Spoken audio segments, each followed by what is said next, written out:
Pemirsa Garda TV, selamat jumpa lagi dengan saya Titus Triwibowo dalam acara Jala Budaya. Sangat istimewa kali ini akan membahas sejenak mengenal tahun baru Imlek. Sudah hadir di sini kedua orang tamu kita. Saya akan menyapanya. Yang pertama adalah Ibu Eli Hindrawati SE. Beliau adalah Sekretaris PPITD Komisariat Jawa Timur. Selamat datang Bu Eli. Selamat. Terima kasih. Kemudian di samping saya juga hadir Ibu Hajah Insinyur Titi Wasyati Fajar MMA. Selamat datang Bu Titi.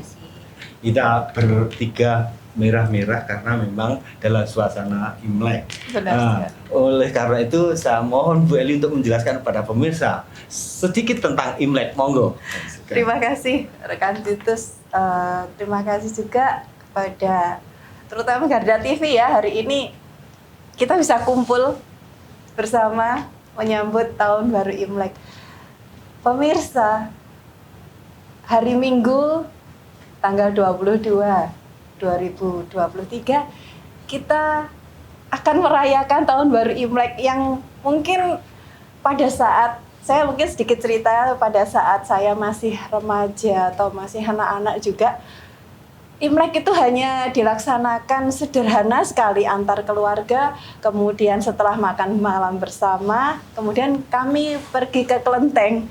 Nah, kalau di Madiun kan kita biasa kenal TITD Ingkyang Madiun. Nah, seperti itu sangat sederhana. Namun pada tahun 2000 atas kebijaksanaan guru bangsa kita almarhum Gus Dur yang terus kami ingat luar biasa, membuat tahun baru Imlek ini adalah hari untuk libur nasional.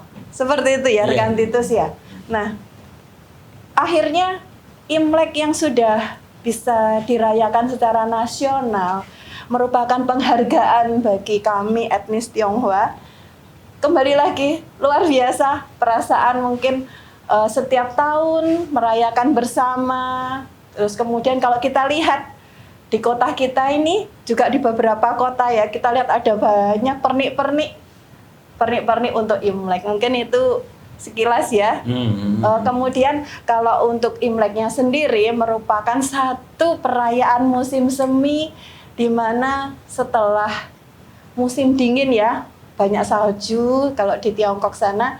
Kemudian musim semi ini salju mulai mencair, kemudian banyak tumbuh-tumbuhan kembali bersemi, dan kemudian untuk para petani karena di sana negara agraris.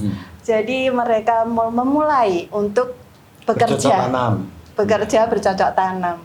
Begitu mungkin sekilas saja gitu. Ya, terima kasih Bu Eli.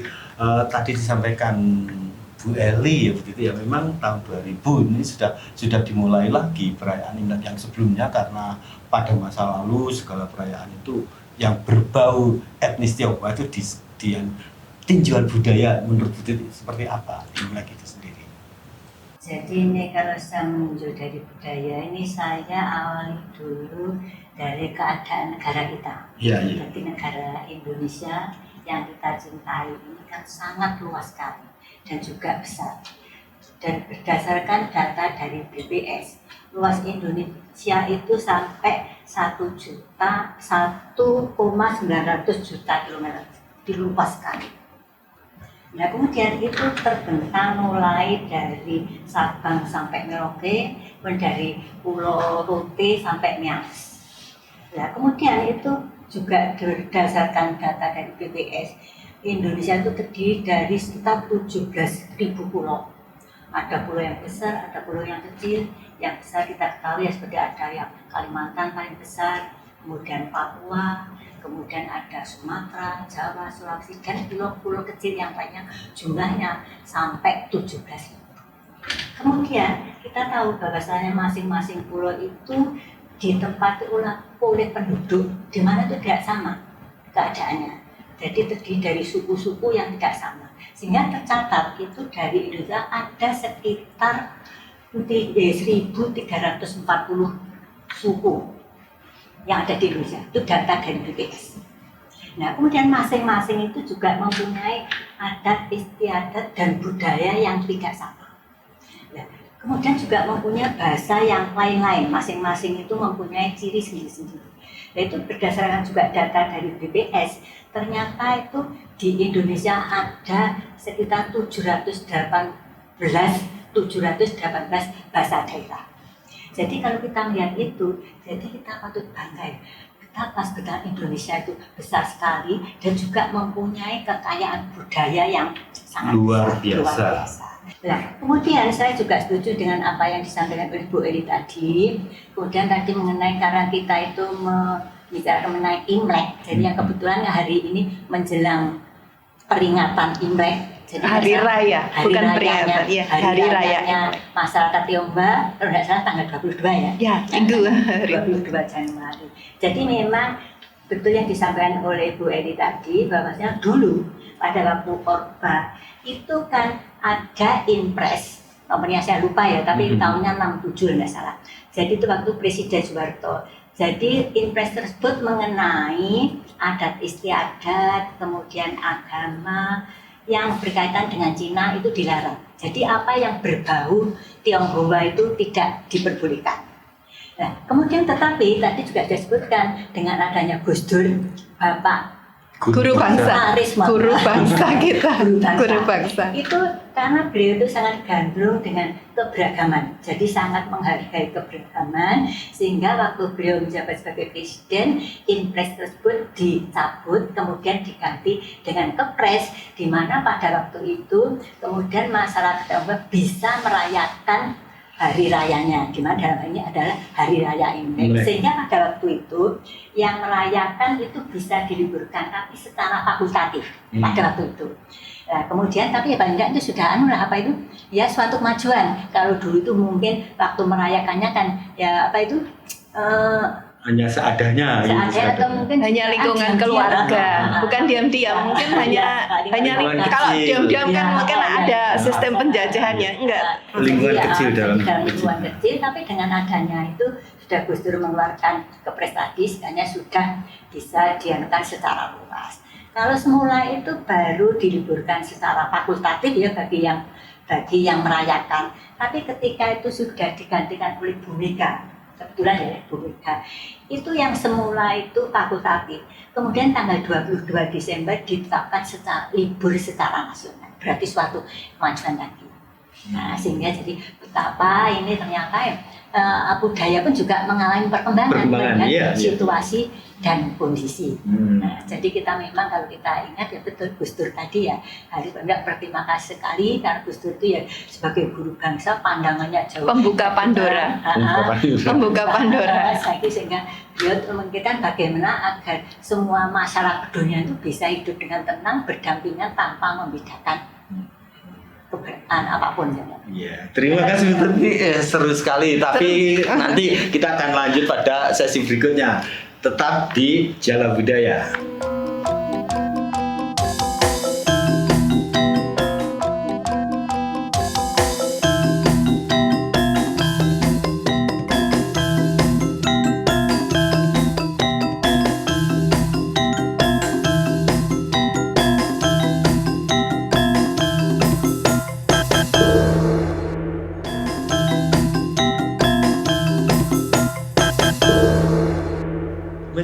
Kita lanjutkan bincang-bincang kita tentang Hari Raya Imlek. Saya kembali kepada Bu Eli. Bu Eli, kalau tadi Bu Eli sebutkan bahwa di Tiongkok pada awalnya kan perayaan Imlek ini musim semi ya.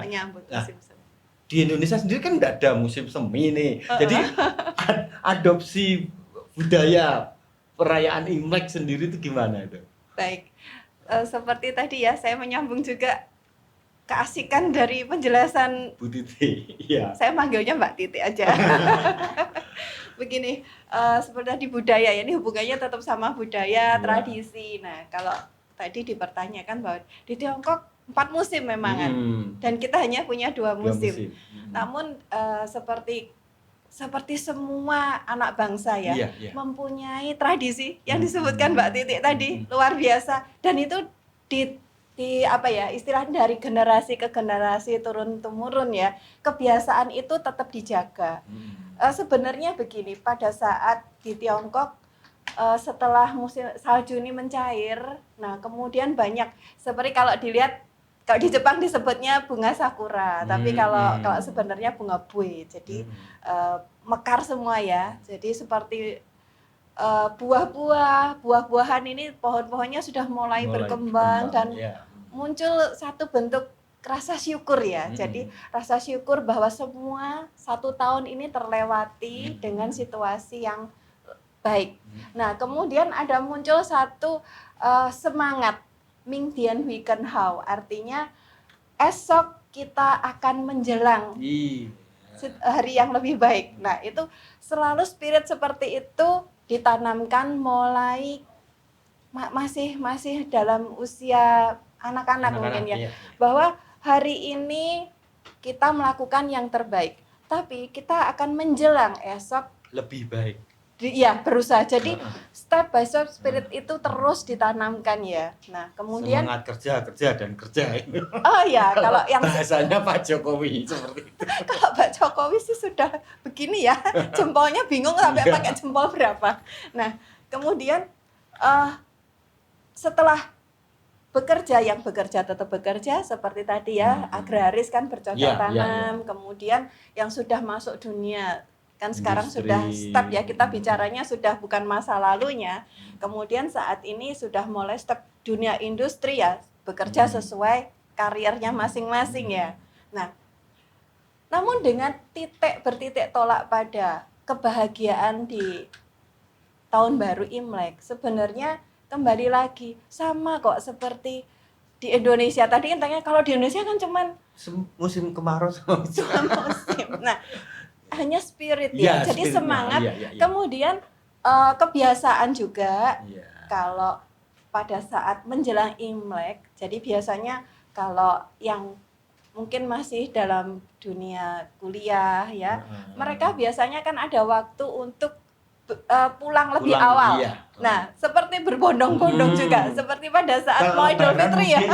Mau Idul Fitri juga seperti itu. Lalu pertanyaannya, loh kenapa kok harus pulang? Sebetulnya tidak harus. Tetapi itu merupakan satu semangat ya. Kalau nggak pulang rasanya tuh ada sesuatu yang nggak wow. Ada yang kurang. That's right. Nah, kemudian pulang tujuannya apa? Bertemu sanak keluarga, saling melepas rindu, sharing ya. Jadi kalau mungkin yang dunia bisnis ya sharing masalah bisnis, kesempatan ya. Oh, bagaimana enaknya. Terus kemudian kalau ada keluarga biasanya juga digunakan untuk rapat keluarga. Jadi next time keluarga ini mau bagaimana? Kalau misalnya orang tuanya sudah usia punya beberapa putra-putri, biasanya mereka akan rapat keluarga. Orang tua ini kan nggak mungkin mau ditaruh di ya, karena tradisi untuk mungkin dititipkan di tempat yang lain itu enggak. Biasanya mereka ini mau bagaimana gitu loh, orang tua. Jadi saling berkompromi, itu berkomitmen nanti untuk tahun ke depan akan dibicarakan kembali. Nah, selain untuk keluarga juga untuk teman, menjalin semakin akrabnya berteman, silaturahmi. Iya, juga nanti menjalin hubungan dengan relasi yang baru. Karena biasanya kalau dari luar kota kan ngumpul ya, saya punya bisnis A, ayo kamu tertarik nggak? Nah itu sebenarnya ajang juga untuk saling menjalin entah macam-macam hubungannya. Nah kemudian tadi yang Bu Titik sampaikan juga ragam makanan ya. Nah, kalau di menjelang Imlek dan saat Imlek yang kita sajikan. Nah, ini saya akan menceritakan menjelang Imlek dulu ya, pemirsa ya. Mungkin beberapa keluarga itu ada yang membuat makanannya sendiri. Kemudian ada yang mungkin pesan. Nah, mereka itu selalu menggunakan makanan atau menu yang manis, gurih. Nah, contoh yang gampang ya, kalau yang manis ya, kueh tok ya. Kalau Hmm. kita kenal biasanya kueh tok. Hmm. Nah, kueh tok itu ada artinya. Hmm. Dia pasti biasanya warnanya merah. Merah. Terus kemudian ada bentuknya kura-kura. Hmm.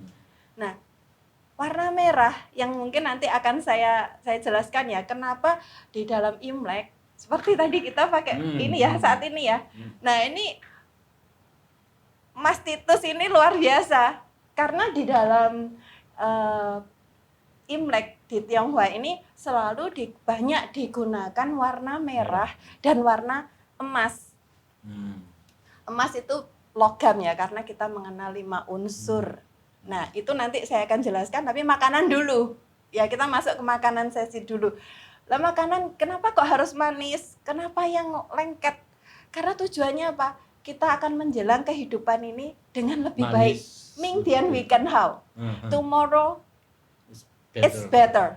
Nah, jadi tujuannya ayo mengingatkan. Warna merah ini warna bahagia, warna keberanian, seperti bendera kita kan merah ya, merah putih ya. Nah, keberanian dan juga keberanian apa? Menghadapi hidup. Hidup ini nggak mungkin kalau saya bisa pinjam istilah life is never flat. Begitu ya pemirsa ya. Life is never flat. Makanya selalu mengingatkan bahwa dengan makanan yang manis ini kita akan berjuang untuk tetap menjaga kebahagiaan. Kalau makan manis kan happy ya, dibandingkan kita makan asin banget kita pasti tidak. Tapi kalau terlalu manis masih bisa ya. Nah, itu filosofinya di sana. Nah, kemudian kenapa juga lengket? Lengket itu tujuannya menyatukan. Jadi let's our heart be one. Jadi mari kita menyatukan hati untuk apa sebenarnya? Untuk maju. Tadi ya, yang tadi sudah manis kemudian lengket. Itu contoh yang simpel ya. Tapi banyak kue-kue sekarang yang sudah diadopsi ya, karena seperti kami biasanya mengirimkan kepada saudara, kemudian kepada teman-teman. Nah, itu spiritnya di sana. Kemudian yang tadi saya sampaikan juga warna tadi ya, kenapa ada emas? Karena kita punya ada 5 unsur ya. Logam, emas itu artinya kemuliaan. Kemudian ada tanah, unsur tanah, kita pasti stepnya kita akan berdiri di tanah kok. Ya. Kemudian air. Lah, nanti tahun ini kan adalah kelinci air. Nah, nanti kita akan bahas ya di sesi yang mungkin selanjutnya. Air adalah simbol kehidupan. Simbol satu bentuk bahagia. Air, kalau kita enggak minum air tuh rasanya kan enggak bahagia ya. Apa bisa sih minum minum yang lain? Minum yang lain selain air kan enggak bisa. Apapun bentuknya pasti basicnya air ya, Bu Titi ya. Nah, kemudian tadi ada kayu. Kayu ini tumbuh-tumbuhan.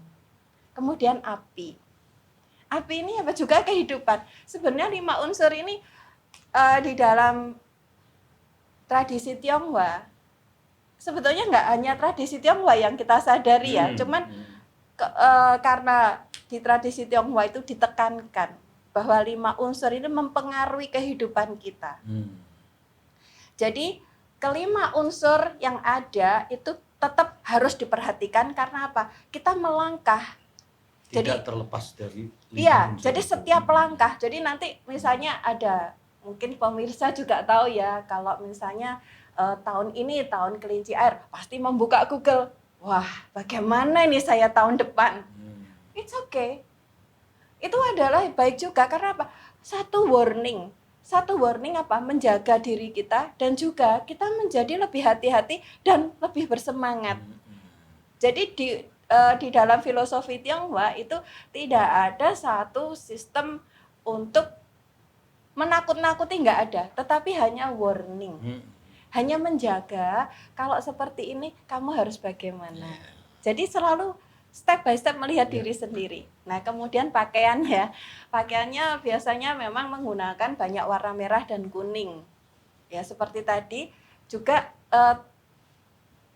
pakaian biasanya pakaian Tionghoa Jibao ya, Jibao yang mungkin bisa dilihat juga di pemirsa bisa lihat di Google, itu lebih gampang, banyak sekali. Dan juga ada baju tradisi Tionghoa juga yang seperti silat-silat itu. Tapi yang banyak sekarang yang lebih modern ya, jipo seperti itu. Nah, kemudian kalau kehidupan di Indonesia kembali ya, kalau di Indonesia sudah banyak sekali kemajuan, kita lihat lampion ya, walaupun lampion yang karena saya berkunjung di Solo ya, mohon maaf sekali, di Solo lampionnya sudah mulai lucu-lucu ya modelnya. Kalau di Madiun masih bulat ya, bulat atau mungkin oval seperti itu. Tapi it's okay, itu semua sudah suatu bentuk apa ya? Blend ya. Jadi satu penyatuan. Jadi fusi dari satu bentuk tradisi. Walaupun masing-masing kota, masing-masing daerah itu memiliki ciri khas satu, tersendiri. Iya, seperti itu. Nah, kemudian kalau pada saat tahun kelinci air ini,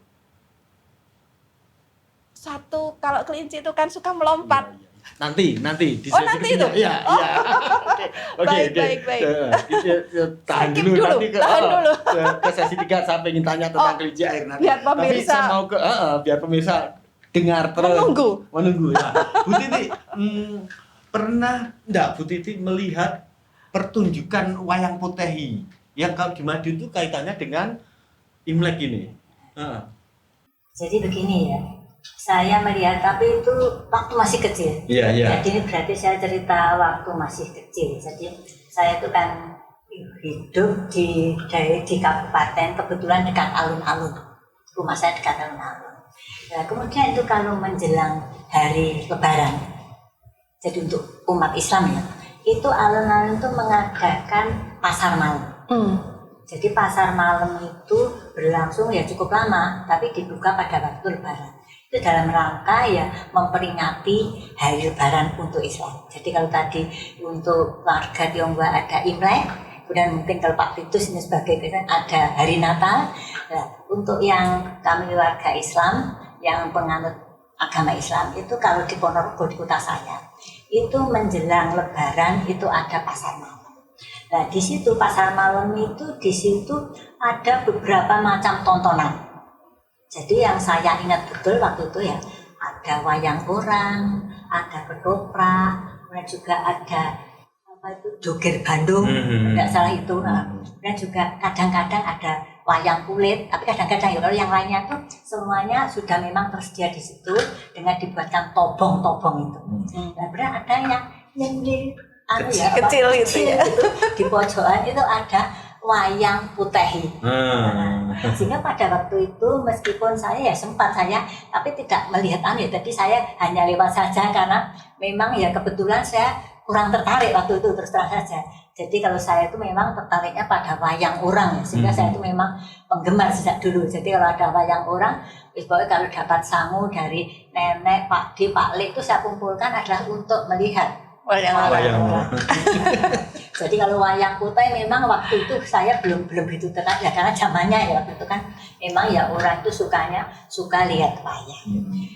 Jadi kita tahu bahwa wayang itu adalah salah satu budaya yang ada di Indonesia. Jadi kalau kita itu bicara wayang itu kan tidak hanya wayang kulit, ada wayang putih, ada wayang-wayang yang lainnya. Ya, itu wayang golek, wayang orang, ada wayang golek, ada wayang gedok, kemudian ada wayang beber, mungkin juga ya masih mungkin wayang-wayang yang lainnya, tapi yang jelas semua itu ada wayang. Jadi wayang itu juga ada bayangan ya. Sehingga mestinya itu kalau kita itu bicara kalau wayang kulit ya itu kan itu kita tuh melihatnya dari depan dari belakangnya. Tapi sekarang ya dengan perubahan zaman di mana juga sekarang itu semua pertunjukan itu juga mengikuti tren karena semuanya itu juga akhirnya nanti ekonomi yang dikejar. Nah, sehingga akhirnya untuk wayang kulit itu kan sudah tidak seperti itu. Jadi ditampilkan penonton banyak melihat dari depan, kan sebenarnya seperti itu ya. Sekarang yang umum trennya seperti itu. Kemudian meskipun juga wayang itu macam-macam, tapi yang jelas wayang itu juga mengandung menunjukkan. Jadi lakonnya itu adalah bisa membedakan antara merupakan pendidikan juga itu. Bagaimana yang baik Baik, dan ya. yang buruk. Kemudian juga bisa juga ini karena merupakan media untuk pendidikan. Jadi di samping yang baik dan buruk juga bagaimana hubungan manusia dengan sang penciptanya. Nah, itu juga melihat lakonnya itu apa. Dan juga bisa hubungan sesama manusia, bagaimana yang sebaiknya itu. Kemudian juga manusia dengan lingkungannya. Dan kita bagaimana juga kan harus menjaga lingkungan. Jadi agar lingkungan itu tetap bisa dinikmati sampai dengan anak cucu kita. Jangan sampai lingkungan dirusak oleh kita, kemudian kita nanti akan disumpahi, Dikecam. Dikutuk. anak cucu kita. Kemudian kalau saya tadi bicara ya, wayang itu juga bisa untuk media pendidikan karena itu bisa membedakan yang baik yang buruk bagaimana. Jadi itu tergantung pada lakonnya dan itu juga pesanan. Biasanya kalau ada pas waktunya itu dulu ya itu kan ada KB itu ya yang membuat lakon yang kira-kira ada kaitannya Ada hubungannya dengan gitu ya. sehingga dibuat carangan sehingga untuk wayang itu lakonnya itu tidak hanya pakem saja tapi karena sesuai kebutuhan sesuai pesanan kemudian dicarikan carangan tadi. Baik pemirsa, kita akan lanjut pada sesi ketiga nanti.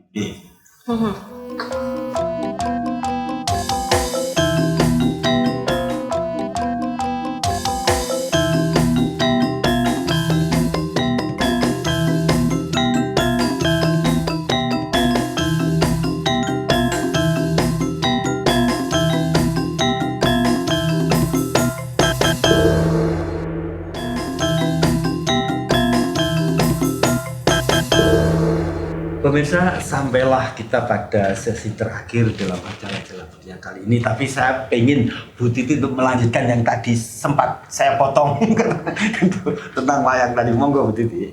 Baiklah, jadi ini saya akan mencoba melanjutkan mengenai wayang ya karena saya mengenai budaya. Jadi saya mengenai wayang. Nah, untuk wayang itu sebetulnya di samping bisa merupakan sarana pendidikan juga bisa merupakan sarana hiburan. Kenapa hiburan? Karena di situ kan ada dalang, kemudian ada waranggono, kemudian ada wayangnya yang dimainkan, pun juga ada gamelan. Nah, sehingga di situ para pemirsa itu bisa melihat, menikmati bagaimana dalang itu memainkan wayang, bagaimana suaranya, bagaimana suluknya. Itu kan para pemirsa penonton wayang bisa menikmati. Kemudian belum lagi kalau tadi yang saya sampaikan bahwasanya ada waranggono yang sekarang tuh kayak kan seperti di dasarnya ya. Jadi karena masyarakat pengen melihat itu waranggonya kayak apa. Yang jelas kalau waranggonanya itu cantik, semok kan kan gitu. Dan biasanya itu kan juga disampaikan sebelumnya itu hanya nanti ada pertunjukan wayang kulit dengan bintang tamu. Nah, kemudian juga merupakan bisa sarana hiburan yang saya sampaikan. Jadi kalau ada dagelannya, nah itu kan membuat orang-orang semarak, tertawa orang-orang betul-betul. Dan biasanya sekarang ya saya itu juga agak prihatin ya. Jadi kalau kita melihat wayang itu sebetulnya selain kita tuh melihat tontonan, itu sebenarnya ada unsur tuntunan. Tapi kelihatannya orang sekarang ya, itu yang dia tuh yang kalau lihat wayang ya hanya ada hiburannya. Wah ini lucu banget karena yang main ini kita mendatangkan Gareng dari Semarang, misalnya seperti itu. Sehingga tuntunannya sendiri itu kayaknya sudah selesai Banyolan tuh sudah kurang begitu. Itu lah mestinya itu menurut saya ya setelah ya bisa dilihat sampai dengan selesai sehingga tahu. Jadi maksud tadi apa tuh, pesan apa yang disampaikan lewat pertunjukan wayang tadi. Mestinya seperti itu. Lah itu tapi nanti ada tugas kita semuanya bagaimana agar ya wayang yang merupakan budaya kita itu bisa disenangi oleh masyarakat semuanya. Kemudian kalau untuk wayang putih tadi ya ini sudah disampaikan Bu Eli bahwasanya itu memang sebetulnya itu dari Tiongkok, tapi karena sudah masuk ke Indonesia sehingga di Indonesia pun juga kelihatannya diterima. Jadi untuk Indonesia karena sekarang kan ada yang disebut proses akulturisasi sehingga jadi budaya yang ada kedatangan budaya baru tapi bisa saling melengkapi mengisi. tapi itu yang sudah bisa menerima tapi jadi dirinya tidak hilang. Ini contohnya untuk wayang putih sendiri itu konon dulunya kan dari bahasa apa itu gitu ya, Hokkien. Setelah tiba di Indonesia ternyata juga bisa dengan bahasa Indonesia. Wayang putih dulu kan juga ceritanya itu kalau nggak salah itu katanya ya, saya nggak, itu kan adalah cerita mengenai dinasti kaisar Cina. Karena mungkin ceritanya banyak, jadi sehingga akhirnya itu karena orang Indonesia senang, sehingga itu diadopsi, dijadikan cerita di Indonesia. Di mana pemain anunya itu diganti dengan Indonesia. Jadi kalau nama-nama Indonesia. Jadi contoh, ini kalau Pak Institusi ingat ya, mungkin itu kemudian dijadikan dilapor ketoprak. Ketoprak kebetulan waktu itu yang bagus itu bukan sampai Ingtai. Yang bagus Kisah Tiga Negara itu Sudiro. Tokoh utamanya Sudiro. Itu ketoprak Sabta Mandala, Kodam Kodam 7 di Ponegoro. Itu kan ada karena Sudiro, Sutrisno, Baryanto kan semuanya itu ada. Sebetulnya aslinya ada cerita diambil dari Tiongkok, kemudian diadopsi, dijadikan lakon di ketoprak, diterapkan. Ya itu Kisah Tiga Negara. Indonesia. Three Kingdoms. Jadi seperti itulah kira-kira. Jadi memang tugas kita itu ya untuk tugas semuanya. Jadi untuk bisa bagaimana melestarikan budaya itu jangan sampai itu musnah atau diklaim oleh negara lain. Jadi itu ada merupakan tanggung jawab kita semuanya. Oke, terima kasih Bu Titi. Bu Eli, tolong dijelaskan pada pemirsa tentang kelinci air itu. Ya, ini menarik sekali loh. Kalau kembali lagi ya, seperti saya melanjutkan sedikit nambahin Putehi ya. Kalau Putehi memang satu bentuk cerita. Itu biasanya diambil dari Kisah Tiga Negara ya, Three Kingdoms. Nah, kalau di kelenteng biasanya diacarakan ya, diadakan wayang Putehi itu. Mungkin pemirsa juga kalau ingin melihat Putehi itu di Madiun akan ditampilkan pada saat menjelang ulang tahun dari kelenteng. Biasanya sekitar bulan-bulan April, jadi mungkin 2 bulan akan ke depan itu akan ada. Jadi biasanya ada 1 bulan atau beberapa minggu itu Putehi. Nah, itu aja yang ingin saya tambahkan. Jadi kalau pemirsa ingin melihat lebih lagi bisa hubungi di GoPot. Jadi ada Go Putehi. Jadi itu asalnya dari Kelenteng Godo. Nah, itu juga mereka merupakan satu basic. Jadi satu center ya, pusat mereka mengembangkan Putehi itu. Jadi GoPot, terkenalnya GoPot. Jadi GoPot ini Putehi yang keliling, diundang kemana saja. Untuk acara-acara besar di kelenteng biasanya diadakan itu juga sampai sudah mendunia. Jadi sampai diundang di negara Amerika, di mana itu GoPot yang dari Indonesia itu banyak juga diundang di sana dan juga diteliti oleh dunia internasional, universitas biasanya. Itu yang ingin saya tambahkan di sana. Terus kalau masalah kelinci air, nah kembali lagi dalam karakteristik Tionghoa itu ada 5 unsur tadi yang sudah saya sebutkan. Langsung aja untuk menghemat waktu ya. Langsung kepada kelinci air tahun depan ini. Kelinci mempunyai sifat yaitu suka melompat dan cantik.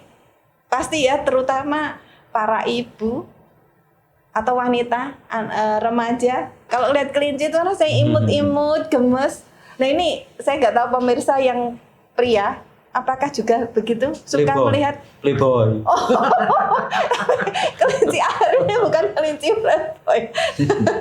Nah, kelinci mempunyai sifat itu ya, sifat dasar alami. Sebenarnya 12 jadi 12 sifat hewan. Dan nanti kalau 12 ini saya jelaskan itu nanti nggak selesai durasinya terlalu panjang lebar kali tinggi. Nah, kelinci mempunyai sifat jadi melompat, lembut, tapi dia sangat fokus kelinci itu. Kalau melihat, kalau dia dia pasti tahu begitu bahaya, mau mendekat jarak beberapa meter, walaupun dia kelihatannya diem, tapi dia sangat fokus. Begitu kita mau pegang, lompat, dan dia lompatnya simple.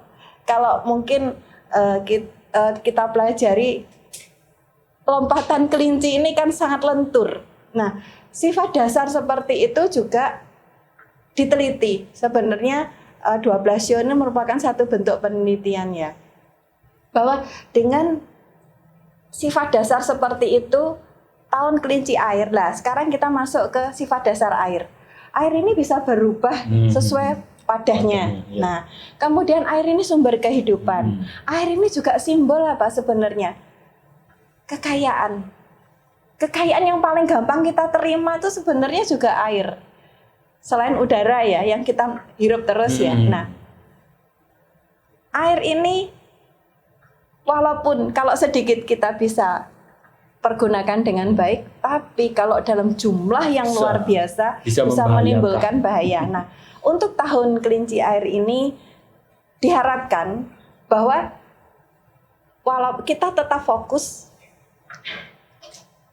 jalan ini kita capai dengan banyak jam ya, banyak hal-hal yang kelihatan ada peluang, kita ambil. Peluang kita ambil. Jadi jangan pernah lelah untuk melihat peluang untuk di tahun kelinci ya. Peluang itu pasti muncul. Kemudian apa ya kita harus datang, lihat, buktikan. Kan nggak bisa sesuai tulisannya di Google, sesuai ucapannya Bu Eli, Raisa seperti itu. Datang, lihat, buktikan. Nah, fokus. Kenapa harus fokus? Apa yang kita kerjakan itu tetap kita jalani dengan sesungguhnya. Nggak bisa meleng ke sana, meleng ke sini. Terutama kalau mendekati seseorang, ya jangan meleng sana, meleng sini, nggak akan dekat. Intinya begitu. Nah, kemudian filosofi yang air tadi, kita tetap harus hati-hati. Yang kita tuju apa sebenarnya? Kekayaan itu kan juga membuat kita bahagia. Intinya gitu ya, kita mempunyai pekerjaan yang bagus dengan memperoleh imbalan yang bagus, otomatis kan kita bahagia. Dalam bahagia itu kita tetap juga harus melihat masalah itu kan pasti muncul. Kita mendapatkan sesuatu, kita pasti akan kehilangan sesuatu pada saat yang bersamaan. Itu sudah hukum alam, tidak bisa ditolak ya. Kita mendapat, pasti kita akan kehilangan. Nah, untuk itu pada saat kita mendapatkan, kita harus hati-hati dengan apa yang akan kita lepas. Mungkin bukan kehilangan ya, bahasanya apa yang akan lepas dari diri kita sendiri. Nah, dalam tadi ya, air tadi kalau sedikit bisa kita manfaatkan dengan sangat baik, bisa membuat kehidupan kita jauh lebih baik. Tapi kalau dalam jumlah yang besar, itu bisa membahayakan kita. Jadi on fokus, tetap hati-hati, melihat peluang dengan teliti. Itu kalau di kelinci air ya. Jadi tolong berikan closing statement untuk pemirsa. Baik, sekalian ya, pemirsa Garda TV yang berbahagia, dan ini menjelang tahun baru Imlek, Minggu yang jatuhnya hari Minggu tanggal 22 Januari 2023. Mari dimulai dari kita sendiri. Tetap menjaga hubungan baik dengan keluarga, sahabat, teman, dan yang paling utama dengan orang tua kita. Orang tua kita sudah memberikan satu pengorbanan yang luar biasa. Jadi Imlek ini selalu mengingatkan kita bahwa orang tua, keluarga, sahabat, saudara itu adalah utama dalam kehidupan kita. Nah, setelah itu kita tetap harus fokus. Kita menjaga lingkungan. Apalagi ini adalah kelinci air. Lingkungan kita ya yang real di sekitar kita, tetap kita harus jaga. Kita hormati alam. Kita jaga kelestarian alam. Kita jaga kelestarian bumi Indonesia ini. Dimulai sekali lagi dari diri kita. Demikian Mas Terima kasih Titus. kembali. Bu Tini, silakan kita memberikan closing statement pada pemirsa. Jadi ini tadi ya, dari setelah sekian banyak yang kita sampaikan bersama dengan Bu Eli. Jadi banyak mengingat bahwasanya bangsa Indonesia mempunyai beragam budaya, di mana itu ada tugas kita semuanya untuk bisa melestarikan. Hanya dengan satu kalimat saja. Jadi dengan kita ikut melestarikan budaya kita, berarti kita bisa mempertahankan ciri khas bangsa Indonesia. Terima kasih. Baik, terima kasih pemirsa sekalian. Saya mengucapkan selamat tahun baru Imlek. 恭喜新年，新年快乐，万事如意。 Gongsi Pacek. Terima kasih.